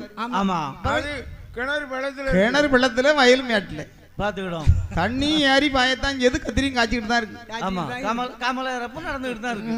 இந்த அதிசயமான விவசாயம் செய்து கொண்டு இருக்கின்ற போது வர வேண்டிய ராவணன் பார்த்தா என்னடா இது, மேட்டுல வயலு பள்ளத்துல கிணறு, கமல கிணறு, கமல இறைக்கிற தண்ணி ஒரு சொட்டு வெளியே போகல. இந்த 2 கிழட்டு மாடும் இந்த இழுக்க. ஓ பிரியாட, என்ன உனக்கு அறிவு இருக்கா? ஏன் மேட்ல கொண்டு வயலை வச்சு கத்திரி கொண்டு தலைகடை நட்டு வச்சிருக்கிறது எப்படியா காய்க்கும்? கத்திரிக்கா பாரு, உனக்கு 2 பறிச்சுட்டு போ குழம்பு காய்ச்சிருக்கு பாரு. இந்த மாட்டை கொண்டு போட்டிருக்கிறது பாவம் இல்லையாது. இந்த மாடு தான் நின்று சமாளிக்கும். இப்படி மாடு அப்படின்னா அவர்கிட்ட கொஞ்சம் வாக்குவாதம் பேசுறதுக்கு ஆரம்பிச்சிட்டேன். வாக்குவாதம் பேசும்போது அவர் பேச்சு கொடுக்க கொடுக்க வார்த்தை வளர்ந்தது. அப்பதான் அவர் கேக்குறாரு, என்ன அறிவு இருக்கா? எப்படி என்னையாது இப்படி விவசாயம் பண்ற நீ கேக்குறீ, உனக்கு அறிவு இருக்காப்பா? நீ இப்ப எங்க போயிட்டு வர? பிரதாப லங்கேஸ்வரனை ஈசனிடம் போய் கைலேங்கிரி அசைச்சு வரங்கள் வாங்கி கொண்டு என்ன வரம் கேட்டாய்? ஆண்டவன் உனக்கு என்ன வரம் தந்தார்கள்? 3 கோடி ஆயுள் கேட்டேன். தந்தே அப்படி என்றார். 3 கோடி ஆயுள் கேட்டிருக்கிய அவர் கொடுப்பாரா? என்ன எப்பேற்பட்ட பக்தனாக இருந்தாலும் 1/2 கோடி ஆயுளுக்கு மேல கொடுக்க மாட்டார். ஐயோ, தந்தேன்னு சொன்னாரு. மந்திரவாள் வேணும்னு கேட்டியே, அவர் மந்திரவாளையை கொடுத்தாரு. அந்த கைலாச மலையில் இருக்க வேண்டிய ஒரு இரும்பை தூக்கி தந்துட்டாரு உன் கையில. அப்ப என் கையில இருக்க மந்திரவாள் இல்லையா? இல்ல. ஐயோ, சரி அது போட்டு வெள்ளை பிள்ளையார் கட்டி எவரும் பிள்ளைய கொடுப்பாரா? இது வெள்ளை பிள்ளையார்ல மாவுல செய்யப்பட்ட பிள்ளையார். இத மாவுல செய்திருக்கோ, அப்ப எறும்பே தின்னுடுமே. சரி அது போகட்டு. சரி, எந்த மனுஷனா இருந்தாலும் மனைவியை கொடுப்பானா? தந்தாரா? இந்த இருக்கு இல்லையா, அது ஒரு பின்னால வர்றது யார்? பார்வதியா? அது இது வண்டு. இது வண்டா? அதான் பின்னால வந்து நீ ஆண்டவன் கொடுத்த வரம் அத்தனையும் பொய் என்றார் மாயவன். இவனுக்கு கோவம் உண்டாயிடுச்சு. என்னடா நாம எவ்வளவு கஷ்டப்பாடுபட்டு வரத்தை கேட்க ஆண்டவன் பொய் வரம் அல்லாதபடி மெய் வரமாக தருவார் நீ பார்த்தோம். பொய் வரத்தையா இவர் கொடுத்தார். இனி கோபத்துல வந்தவன் திரும்பிட்டான். திரும்பி நேரையே கைலாச மலைக்குள்ள வந்தான். ஈசனாகிய மகாதேவா, 3 கோடி ஆயுள் கேட்டதற்கு எனக்கு 1/2 கோடி தான் கொடுத்தீங்களா? தந்தேன்னு சொல்லிட்டாரு. 3 கோடி போயிட்டு 1/2 கோடி ஆயுள் தான் இருக்கு. மந்திரவாள் கேட்டதற்கு இரும்பையா கொடுத்தீங்கன்னு சொன்னாரு. ஆமா நீ சொன்னாரு. மந்திரவாள் அங்க போய் விட்டது, கையில வந்தது இரும்பு. அது மட்டும் மதம் அல்லாதபடி பிள்ளையார இவனும் கேட்கல, அவரும் சொல்லல. பார்வதி பெண்ணாக்கி கேட்டதற்கு இந்த வண்டையா கொடுத்தீர். கடையில் பார்வதி அங்க போய்விட்டாள். வந்து இருந்தது வண்டு. போய் ராவணன் தலையில உட்கார்ந்துக்கிட்டு எங்க இருந்த அந்த வரம் கொடுக்கப்பட்டதோ அந்த வரங்கள் அங்கேயே பறிக்கப்பட்டது. ஈசன் தந்து கொடுத்தவரே பறிச்சுக்கிட்டாரு. ஆமா, திரும்பி வருகிறான். பராசக்திக்கு ஒரு கோபம். நாம் எவ்வளவோ கஷ்டப்பாடுபட்டு பாதாளத்திலே விழ வேண்டியவனை நாம் அழைத்து வரம் கொடுக்க சொல்ல நம்மையே பெண்டாள நினைத்தானே இந்த பஞ்சமா பாதகன். இனிவன் சும்மா விடலாமா? விடக்கூடாது என்று உபசக்தி பெண்ணோடு இருந்து சொக்கட்டன் விளையாடி கொண்டிருந்தாள் பார்வதி. வருகிறான் ராவணன். நிறுத்தினாள் பார்வதி. எப்பா ராவணா, உனக்கு நானும் வரம் தருகிறேன், வாங்கிப்போ. வர்றேன் என்னம்மா வர்றேன், ஒரு பெண்ணு கொடுக்கிற வர்றோம். போய் ஒரு பெண்ணுகிட்டே வரவங்க போடி பைத்து. அட போடினாலே இவ்வளவு கோவம் வந்துட்டு, செண்டாள பாவி ராவணா, என்ன நீ போடி என்று சொன்னதினால் ஒரு பெண்ணால் நீ அழிவ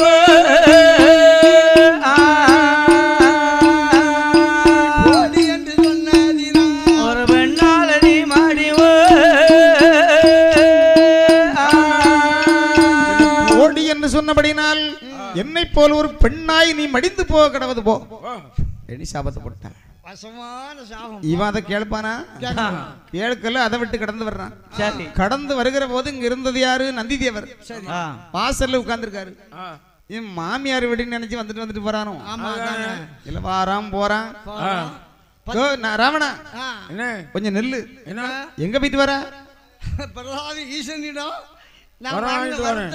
உனக்கு நானும் மரம் தருகிறேன் வாங்கி போ.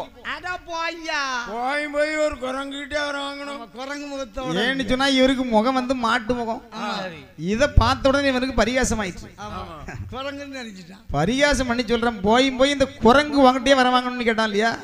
இவருக்கு கோபம் உண்டாயிடுச்சு. ஏ ராவணா, என்ன நீ குரங்கு என்று சொன்ன அதனால் ஒரு குரங்காலே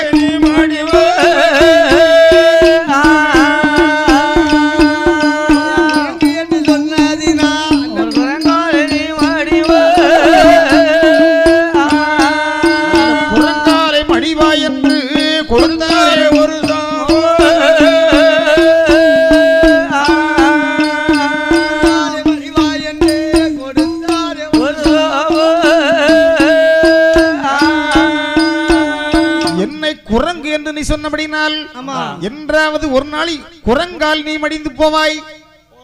குரங்காவது என் நாட்டை அழிக்கிறது. அவரு ஒரு சாபத்தை கொடுத்துட்டார். சாபத்தை பெற்று வருகிறான் ராவணன். இங்கே நின்ற என் பெருமாள் பார்த்தார். எல்லா வரமும் தட்டி பறித்தாச்சு. இந்த பிள்ளையார கொண்டு வரானே இதை கொடுக்க கூடாது. பிள்ளையார கொண்டு இலங்கையில வச்சானு சொன்னா இலங்கையை இவனை அழிக்க முடியாத என்று அந்த இடத்துல ஒன்று 1000 ரூபத்தை கொண்டு சரி ஆடு மாடுகளை மேய்த்து கொண்டு வந்தார்.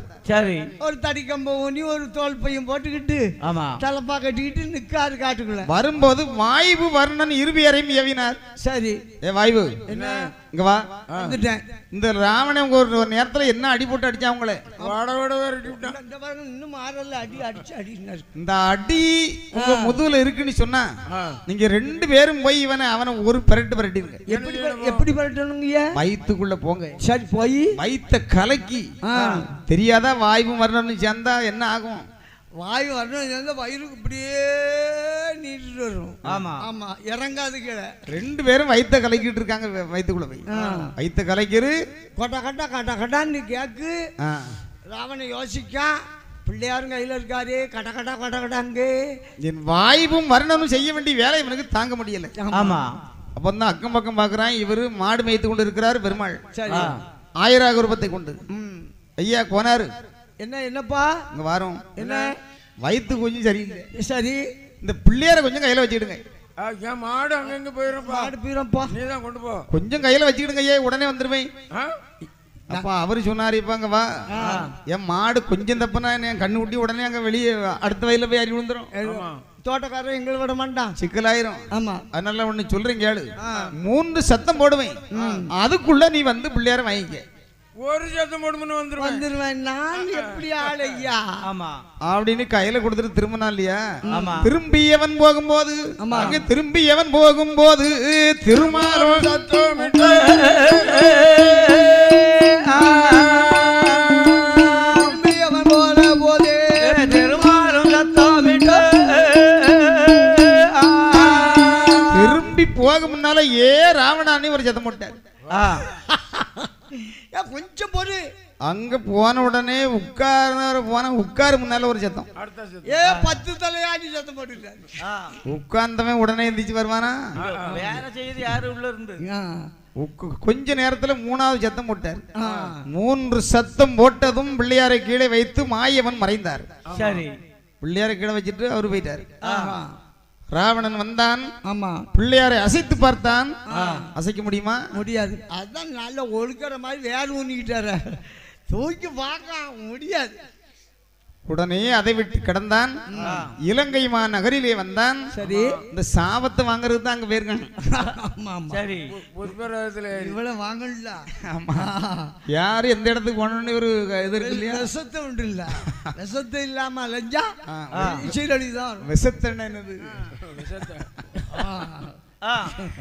அப்போது இந்த ராவணன் வந்து அரசாண்டு கொண்டு வருகிற போது இருக்க இருக்க நல்லாட்சி புரிந்து கொண்டு வந்தான். சரி, நல்லாட்சி புரிந்து கொண்டு வருகிற போது அவனுக்கு ஒரு எண்ணம். என்ன? மந்திரி மகோதரா, மகாராஜா, நாட்டு மக்கள் அனைவர்களும் என்னை பார்த்து என்ன பேசுகின்றார்கள்? பிரதாப லங்கேஸ்வரனுக்கு காணாது, எங்க பார்த்தாலும் உங்க பேரு புகழும் கிடந்து சீரழிது இல்ல, உங்க பேரு புகழும் மேல போயிட்டு. சரி மகாராஜா, நீங்க கவலைப்படாங்க, ஏன் பேரையும் சொல்றான்னு. சரி, இந்த நாட்டை ஆண்டு கொண்டு வருகிறேன். இவ்வளவு பேராக ஆண்டு கொண்டு வர வேண்டிய நாம் தேவக்கள் அனைவர்களும் நாம் அடிமைப்படுத்தினால் என்ன? அடிமைப்படுத்தணும் மகாராஜா, அப்பதான் உங்க பேர் மேல வரும். கிட்ட நேரம் வரும்போது அங்க போய் கை வைப்பான். நல்ல நேரம் இருக்கிறவர் அங்க தீண்ட போறதில்லை. கிட்ட நேரங்கள் வருகிற போது இந்த கிட்ட எண்ணங்களே வந்து உருவாகும். நல்ல எண்ணம் வராது இல்லையா? ஆமா ஆமா, நல்ல நேரம் வரும்போது நல்ல அறிவு தோன்றும். எந்த மனுஷனா இருந்தாலும் சரி, நம்மளா இருந்தாலும் கதை. நல்ல நேரம் வரும்போது நல்ல அறிவே தோன்றும், நல்லதையே செய்வோம். ஆமா, கெட்ட அறிவு வரும்போது கேடு வர வேண்டிய காலம் தான் அந்த கெட்ட அறிவு வந்து சேரும். அந்த நேரம் தான் ஒரு மாட்டிக்கிடும். அப்போதான் பார்த்தான் ராவணன், யாரங்கே மந்திரி மகோதரா, மகாராஜா, தேவுக்கள் அனைவர்களையும் பிடித்து நாம் அடிமைப்படுத்த வேண்டும் என்று தேவுக்களை எல்லாம் கொண்டு வந்து அந்த இந்திரனை வரவழைத்து கம்பேளியை சுமக்க சொன்ன நல்ல வாய்வூதனை வரவழைத்து வெஞ்சாமரை வீச சொன்ன நல்ல வருணனையும் வரவழைத்து தண்டோதனை வழிக்க சொன்ன நாரேதனை வரவழைத்து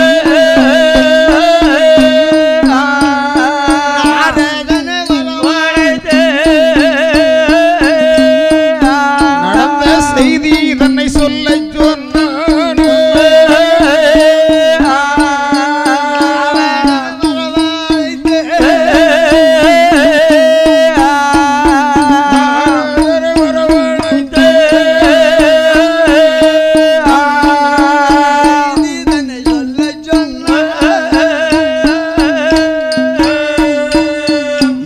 தேவுக்களை எல்லாம் பிடித்துக் கொண்டு அடிமைப்படுத்துகிறான். எல்லாருக்கும் ஒவ்வொரு வேலை. தேவாதேவர்களே, கைலாசமல்ல சிவனுக்கு மாலை சுமந்திருக்கீங்களா? இப்ப எனக்கு கோட்டைக்கு அடிபடைக்கு மண்ணு சுமக்கணும். நீங்க மழை பெஞ்சு ரொம்ப கரைஞ்சு போச்சு அப்படின்னா இந்திரனை கொண்டு கம்பளி சுமக்க சொன்னான். சரி, வாயுவை வந்து வெஞ்சாமரை வீச சொல்லுகிறான். வருணனை வந்து முத்தம் தொடிக்க சொல்லுகிறான். அக்னி தேவனை அழைத்து சோறு கறி சமைக்க சொல்றான். சரி அப்பா, நாரதனை வரவழைத்து, நாரதா, என்ன ஐயா லங்கேஸ்வரா, தினந்தோறும் மூவுலகம் சுற்றி வர வேண்டியவன் நீ. எந்த இடத்துல என்ன நடக்குன்னு சொல்லி எனக்கு செய்தி சொல்லி போக வேண்டும். 2 நாள் 3 நாள் கழிச்சு மொத்தமா சொல்றேன். இல்ல டெய்லி வந்துட்டு போ. டெய்லி வரணுமா? நீ இந்த தேவுக்கள் எல்லாம் அடிமைப்படுத்துகிறான். சரி, அடிமைப்படுத்துகிற போது ஒரு நாள் சமயம் என்னாச்சு தெரியுமா? என்ன? இந்த நாரதனுக்கு அங்கங்க அலைஞ்சு பார்த்தா செய்தி சொல்றதுக்கு வழி இல்லை. ஒரு செய்தி கிடைக்க மாட்டேங்குது. இவனும் எதிர வந்து தற்காலிகமாக பார்த்துக்கிட்டான். ஆமா ஆமா, ராவணை என்ன செய்யலான்னு யோசனை பண்ணி அன்றைக்கு ஒரு பொய்ய சொல்லிட்டான். இங்க வாங்க, நீங்க ஒரு மனைவியை கட்டி வச்சிருக்கீங்களே, அது மனைவியா? உங்க அழகுக்கு அந்த பெண்ணு ஆகுமா? 32 லட்சம் மயனுடைய மகா. அதெல்லாம் நான் ஒண்ணு சொல்றேன் கேளுங்க. அதாவது நான் இதெல்லாம் உங்களுக்கு சோடி ஆகாது. அதோ இருக்க வேண்டிய இடந்தவனுமாகிய கானகத்திலே ஒரு பெண் வேதவதிங்கிற ஒரு பெண்ணு தவம் செய்து கொண்டு இருக்கிறாள். அந்த பெண்ணை மட்டும் நீங்க கொண்டு திருமணம் செய்து வச்சுக்கிட்டீங்கன்னா ரொம்ப நல்லா இருக்கும். நாரதா, நீ சொல்ற நன்மையில முடியுமா? நாரதன் இழுத்து விட்ட ஒரு காரணத்தினாலே அந்த பெண்ணாசை உடைய ராவணன் நேரே வந்து அந்த பெண்ணுகிட்ட வந்து சரசம் செய்கிறான். சரசம் செய்கிற போது கண் விழித்தாள் வேதவதியாகி பண்ணானவள். சரி, செண்டாள பாவி, என்ன நாராயணனை அடைய வேண்டும் என்று தவம் செய்து கொண்டிருக்கிறேன். என்னையா நீ கரம் தீண்டுகிறாய்? என்னை நீ கரம் தீண்டியபடினால் இன்று முதல் எந்த பெண்ணை விருப்பமில்லாதபடி நீ தொட்டால் உன் சிரம் 1000 சுக்கலாய் நொறுங்கி போக கிடப்பது போ. நாரதனே எங்க இழுத்து விட்டு கூத்து பார்த்து விட்டானே, என் தலைவடிக்கீங்களா நாரதா? ஒழிச்சுக்கிட்டாரு. விருப்பம் இல்லாதபடி எந்த பெண்ணையும் அவன் தொட முடியாது. தொட்டானே சிரளி வந்துரும். சரி, ஒண்ணு தலை அடிச்சிருமாதான் சாபத்தை போட்டு அக்னியிலே விழுந்து மடிந்தாள். இது அசுர குலங்களுக்கு தலைவனாக இருப்பது சுக்கராச்சாரி. சுக்கராச்சாரி இடத்துல வந்து இதை முறையிட்டான். அப்பதான் சுக்கராச்சாரி சொல்லுவாருங்க வா என்ன சாபம் போட்டதுதான் அந்த சாம்பலை அள்ளி கொண்டு போய் சரி நீ சிவ பூஜை செய்ய வேண்டிய அறையிலே கொண்டு வைத்து கலிங்கரிகை பூஜை செய்து கொண்டு வா சரி அதனால உனக்கு பலன் கிடைக்கும் அப்படியே ஆகட்டையா சுக்கராச்சாரி உங்க சொல்படி சாம்பலை அடிக்கொண்டு ஒரு பெட்டகத்தில் வைத்து அடைச்சு சிவபூஜை செய்ய வேண்டிய அறையிலே கொண்டு வைத்து 41 நாள் கலிங்கரி பூஜை செய்யறான் 41 நாள் கழித்து அதை வந்து திறந்து பார்க்கிற போது சரி அதுல ஒரு அழகான குழந்தை ஓ கொண்டு வச்சது சாம்பல் அதுக்கு பெண்ணு இருக்கு என்ன பெண் குழந்தை பார்க்கிற போது ஜோதிடனை வரவழைத்து சாதகத்தை கேட்டாங்க ஜோதிடன் பார்த்து இந்த பிள்ளை பிறந்திருக்க நேரம் இந்த இலங்கை நகரம் அழிய பண்ணிட்டாங்க ஐயோ சோதரிடப்ப என்ன செய்ய அந்த பெண்ண அப்ப மந்திரி சொல்லுவான் இந்த பிள்ளைய இலங்கைக்குள்ள வச்சிருந்தா இலங்கை அழியும் கொண்டாலும் பெரிய பாவம் ஏன்னா சிவபூசையிலே பிறந்த பிள்ளை இது கொல்ல முடியாது அதனால இத பெட்டகத்துல வைத்து ஆற்றுல விட்டுருங்க எந்த நாட்டுக்கும் போட்டு அந்த எந்த நாட்டுல போய் சேருதோ அந்த நாடு அழிச்சிட்டு போட்டு மந்திரிக்கு அழகு வரும் பொருள் உரைத்து சொன்ன அப்படின்னா பெட்டகத்தை குழந்தையை வைத்து அதுல ஜாதகத்தையும் வைத்து அதாவது அங்க வர வேண்டிய வந்த ஆற்றிலே கொண்டு விட்டார்கள் ஆற்றிலே மிதந்து அந்த தண்ணீர் வந்து சமுத்திரத்தில் வந்து சேர்கிறது தண்ணி மீதியெல்லாம் சமுத்திரத்தான போனோம் கைலாச மலையிலே ஒரு வட கைலாச மலையில ஒரு மூங்கில் ஒன்று முளைத்தது மூங்கில் மரம் அதை மும்மூர்த்திகள் அதை 3 வில்லாக சமைத்து சரி 3 பேர் வில் பயிற்சி செய்தார்கள் அது செய்ய வேண்டியது செய்கிற போது ஈசனுடைய கையில் இருந்த பாகம் அடிப்பாகம் அடிப்பாகம் நுனிப்பாகம் வளைத்தால் வளையும் அடிப்பாகம் வந்து விளைஞ்சிருக்கும் இல்லையா இழுத்தா நெறியத்தான் அப்படி ஈசன் இழுக்கிற போது நெறிவுற்றது நெறிவுற்ற வில் நம்ம கையில வேண்டாம்னு சொல்லி சமுத்திரத்தில் எடுத்து போட்டார் போட்டாச்சு அந்த வில்லானது இந்த பேழையோடு சேர்த்து கொளுக்கி அலையிலே அடித்து ஒதுக்கப்பட்டு சமுத்திரக்கரை ஓரமாக மணலிலே புதையப்பட்டது ஓஹோ வெல்லும் பெட்டகமும் அப்படி பதிஞ்சிருக்கு சரி அந்த நாட்டு அதாவது முதலை மாநகர் அந்த நகருடைய இடம் அந்த நாட்டினுடைய வளமை என்னன்னு சொன்னா என்ன வளமை வருடத்திற்கு ஒரு முறை விவசாயிகள் விவசாயம் செய்கிற போது மன்னனை வரவழைத்து அவரை அலங்காரங்கள் செய்து கடற்கரை ஓரமாக ஒரு சால் அடிக்க சொல்லுவாங்க உழவு அந்த நாட்டை ஆள வேண்டிய அரசன் ஒரு சால் அடிச்சு விடணும் ஏன்னா அந்த கைராசி அந்த அதுதான் செல்வமா விளையுமா செலவை யார பிடிச்சிட்டா மழையே வராம போயிடும் ஆமா அதான் ஒரு ஊருக்குள்ள கைராசி உள்ள ஆளுகளை பிடிக்க சொல்லுவாங்க சரி என்னையும் யார் பிடிக்க சொல்லுவாங்க நான் உழுதுட்டேன்னு நல்ல விளையும் நீ தானே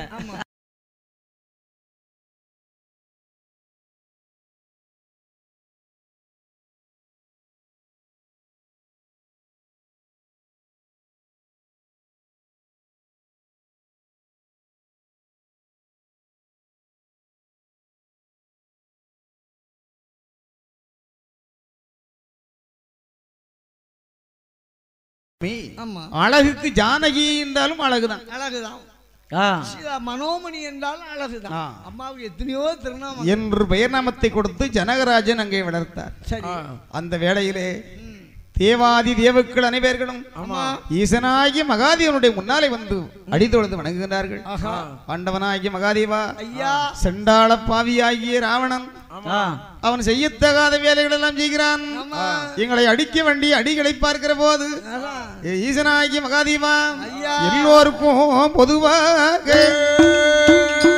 அந்த ஏழை வங்கில் இருப்போம்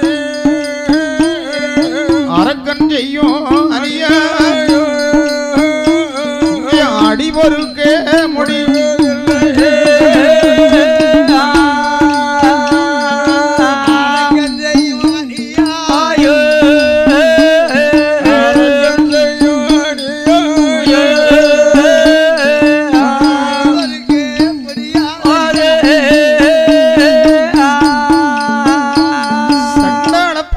அரக்கனுக்கு நீங்கள் வரத்தை கொடுத்து அவன் அடிக்க வேண்டிய அடியும் போடுற போட்டுல பல்லு போயிட்டு அடிக்கிற அடி வேற மிதி வேற ஐயா மது குடங்களை தலையில தூக்கி விடுறானே அந்த சண்டாள பாவி ராவணனை கொல்லாது போனால் நாங்கள் ஒருபோதும் இந்த உலகத்தில் ஜெயிக்கவே முடியாது தேவநாட்டு பெண்களை கூட்டிட்டு வந்து ஆட சொல்றானே நாங்க என்ன பண்ணுவோம் எல்லோரும் முறையிடுகின்ற போது ஈசனாகிய மகாதேவன் பார்க்கடல் வாசகனாகிய மாயவனை அழைத்தார் மைத்துனா அத்தான் அதோ இலங்கை மாநகரிலே ராவணன் வரங்களை பெற்று தேவுக்களை அதம் செய்து கொண்டிருக்கிறார். ஆமா அவனை அழிப்பதற்கு நீங்கள் சென்ற அயோத்திமா நகரத்திலே தசரத மன்னன் பிள்ளை இல்லாதபடி அங்கே புத்திரகாமேசி யாகம் செய்கிறார். அங்கே சென்று நீங்கள் ராம அவதாரம் எடுக்க வேண்டும். சரி ராம அவதாரம் எடுக்க வேண்டும் என்று சொன்னவுடனே என் பெருமாள் பார்த்தார், இங்கே வாங்க, நான் சென்று ராம அவதாரம் எடுக்க வேண்டுமானால் உங்கள் கைலாச மலையில் இருக்க வேண்டிய தேவக்களை கிஷ்கிந்தை நகரிலே வானரப்படைகளாக நீங்கள் பரவி செய்து தர வேண்டும். ஐயா தேவாதி தேவர்களே, நீங்க இன்றையில் இருந்து கிருஷ்ணன்மா நகரத்துல அவ்வளவு குரங்கு படைகளா போயிருங்க. ஏ இந்திரா, நீ சென்று கிஷ்கிந்தை நகரை ஆள வேண்டி வாலியாக பிறக்க வேண்டும். சூரியன் அவன் தம்பி சுக்ரீவனாக நீ பிறக்க வேண்டும். சரி, நான் சுக்ரீவனா இருக்கேன். பிரம்மதேவன் என்ன நீர் சென்று சாம்பூதராக பிறக்க வேண்டும். ஓ சரி இருக்கு ஐயா. வாயுவராஜன் நீ சென்று ஆஞ்சநேய மூர்த்தியாக பிறக்க வேண்டும். ஆகட்டும் ஆகட்டும், அப்படியே இருக்கு ஐயா என்று தேவுக்களை எல்லாம் கொண்டு கிஷ்கிந்தை நகரில் வானரப்படைகளாக பிரவி செய்து சரி மாயவனாகிய பெருமான் இந்த அயோத்திமா நகரத்திலேயே இருக்க வேண்டிய வேள்வியிலே நாம் அவதாரம் செய்ய வேண்டும் என்று சொல்லி தன்னுடைய பஞ்சாயதங்களை எல்லாம் தம்பிகளாக பிரவி செய்வதற்காக வேண்டி அந்த வேள்வி அது வளரும் போது வெண்ணையுண்டோ என் பேருமா ஒரு பூதமதை விரவி செய்து புவி இழந்தோன் என் பேருமா அந்த வேள்வியில் ஒரு பூதத்தை பிறவி செய்தார்கள். பூதத்து கையில் ஒரு பாயாச கிண்ணத்தை கொடுத்தார். பாயாச கிண்ணத்தை கண்ணிலே கண்டு அதை கலை கொண்டு மகாமணி எடுத்து வதிஷ்டர் கையிலே கொடுத்தார். அவர் கையிலே வாங்கினார். கையிலே வாங்கி 3 தஜரதன் கையிலே கொடுத்தார். தஜரதன் வாங்கி 3 பாகமாக வைத்து கோசலைக்கு ஒரு பாகம், கைகைக்கு ஒரு பாகம், சுமத்திரைக்கு ஒரு பாகம், மிச்சம் இருந்தது யாரு கொடுத்தாரு? கடைசி மனைவி இருக்கா பாருங்க, சுபத்திரா, அவளுக்கு எடுத்து கொடுத்தாச்சு. 3வது மனைவிக்கு கொடுத்தார். இப்பெரும் பெயர்களும் பாயாசத்தை உள்கொண்டிருக்க வேண்டிய ஒரு வேளையிலே ஆண்டவனாகிய மகாதேவனுடைய அனுக்கிரகத்தினாலே என் பெருமாளாகிய சுவாமி அந்த அயோத்திமா நகரத்திலே ராம அவதாரம் எடுப்பதற்காக வேண்டி அந்த கோசலைக்கு மகனாக கோபாலன் தான் கோபாலன் பிறந்த போது உறவையிட்டார் பெண்கள்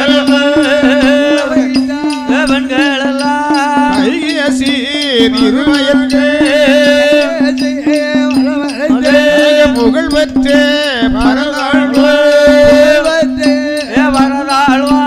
சுமத்திரைக்கு மகனாக மகன் இளையோன் சத்தோருக்கு பாலன் வந்து பிறந்த போது பாவையர்கள் குறைவை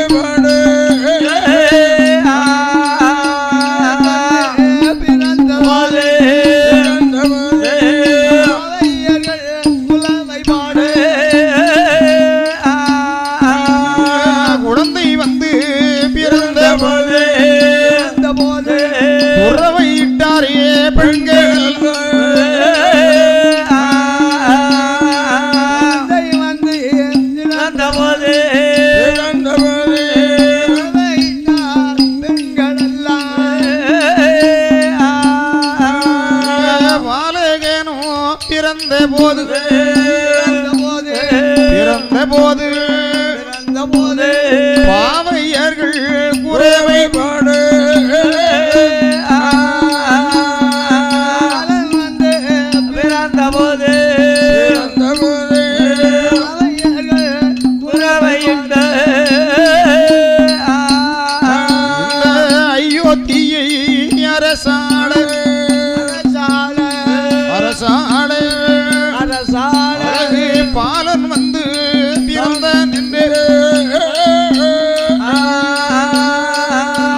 மங்கையர்கள் குறவை மாடு குறவை மாடு குறவை தோனி தான் முழங்க முழங்கு கோபாலம் தான் பிறந்த கோபாலே தான் பிறந்து கைகேசி திருவயத்தில் கைகேசி திருவயத்தில் புகழ் பெற்றே பரதாழ்வார் சுமத்திரைக்கு மகனாக சுமத்திரைக்கு மகனாக மகன் இளையோன் சதுரக்கும் நாலு பிள்ளை விதனிலே பிறந்திடுவார் அயோத்தியை அரசாளை அயோத்தியே அரசாளே ஹரிராமர் தான் பிறந்த ஹரிராமர் தான் பிறந்த பாலோட்டி நீராட்டி பாலோட்டி நீராட்டி பாவையர்கள் தான் வளர்ந்தார் தான் பிறந்த அந்த நல்ல வேளையில் நல்ல வேளையிலே மந்திரியான் சுமந்திரனும் சுமத்திரனோ சந்தோஷம் பரிதாகி மன்னனான தசரதனும் அயோத்தி மாநகர்தனிலே ஹரிராமர் பிறந்தார் என்று இளைஞர் பெண்கள் எல்லாம் விதோனி தான் முழக்க அரண்மனை யான் அதிலே மங்கையர்கள் அனைவேரும் பாலனார ராமனையும் உடனே தான் வளர்த்தாள் ஆரோட்டி நீராட்டி கோபமாய் வளர்த்துவாரிலே தான் கிடத்தி அழகாக தாலாட்டி தாலாட்டி சீராட்டி தான் வேடத்தாள் பெண்களெல்லாம்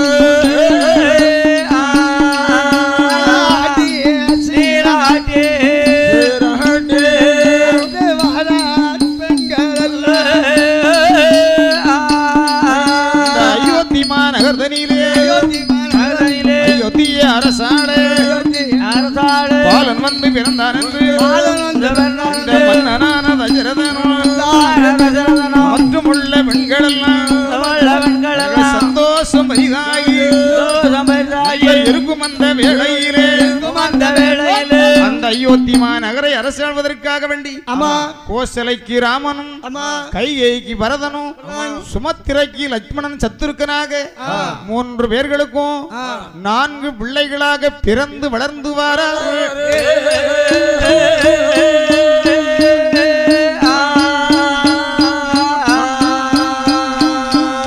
அருமை பெருமையாகவே பாலூட்டி நீராட்டி தங்கமணி தொட்டில் நிலை கிடத்தி அழகாக தாலாட்டுகின்றார்கள் ஆராரோ ஆரீரோ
அயோத்தியை அரசாளே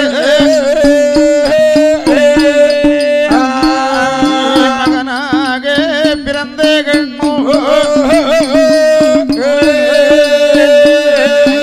அயோத்தியை அரசாளே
பாலூட்டி நீராட்டி சேனை பாலூட்டி தங்கமணி தொட்டிலில் அருமை பெருமையாகவே தாலாட்டி இந்த கோசலை கைகை சுமத்திரை மூன்று பேர்களும் இவர்கள் வளர்த்து கொண்டு வர வேண்டிய ஒரு நாளையிலே நல்ல நாள் ஒரு மேனையுமாய் ஒரு வண்ணமுமா வளர்பீரை சந்திரன்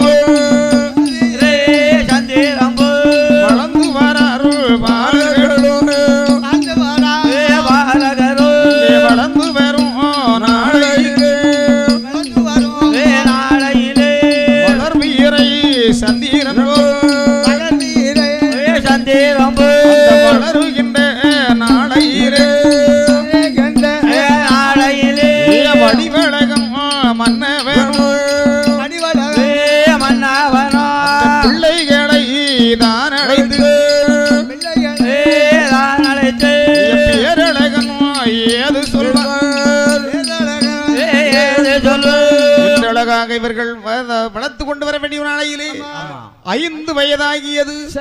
5 வயதிலே அழகாக இந்த 4 குழந்தைகளையும் சீரோடும் சிறப்போடும் படிக்க வைத்து தசரத மன்னன் ராமன் லட்சுமணன் இளைய பெருமாள் இந்த சத்துருக்கனோடு 4 பேர்களையும் அன்போடு வளர்த்து வாரார்.